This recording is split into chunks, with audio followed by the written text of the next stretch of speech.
Donald Trump says he's 100% ready to testify under oath about his conversations with the former FBI director, James Comey.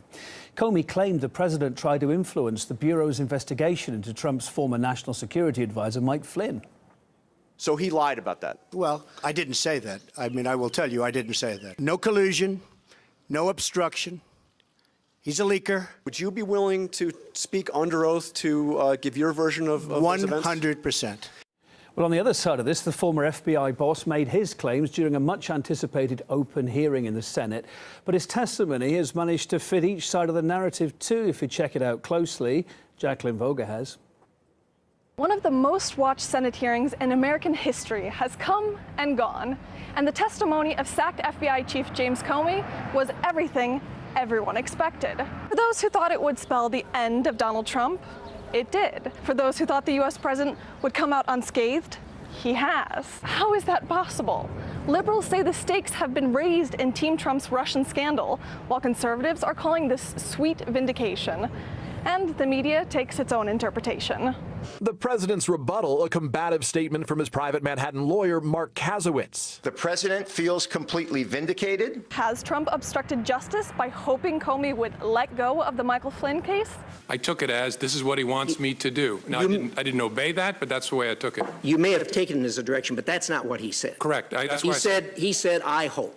Those are exact words, okay. Correct. You don't know of anyone that's ever been charged for hoping something. Is that a fair statement? I don't, as I sit here. Like everything political, opinion is divided. Some say Comey stopped short of accusing the president of obstructing justice. On the other spectrum, the case against Trump is only strengthening. There were very specific questions asked of James Comey that clarified the situation, and that's why we're not hearing anything in major media outlets in America today about a Russian collusion story anymore. In fact, there was a story about collusion that was published on February 14th that he said was completely false. Also, the media is trying to push this story that Donald Trump is under criminal investigation when James Comey clearly said that he was not up until a month ago when he left his position as FBI director. There are a lot of stories out there that the mainstream media here in America is trying to push that are just completely untrue. Story spinning is reaching new heights, and in some cases the facts have been completely turned upside down. His specific ask was that you would tell the American people what you had already told him,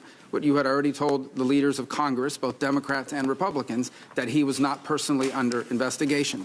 Yes, sir. Somehow CNN seemed to take that to mean that Trump was under investigation. Well, here we know in June, Donald Trump is under criminal investigation. And that's a big deal, and that's important. We also saw Comey reveal he passed information to the press. And my judgment was I needed to get that out into the public square. And so I asked a friend of mine to share the content of the memo with a reporter.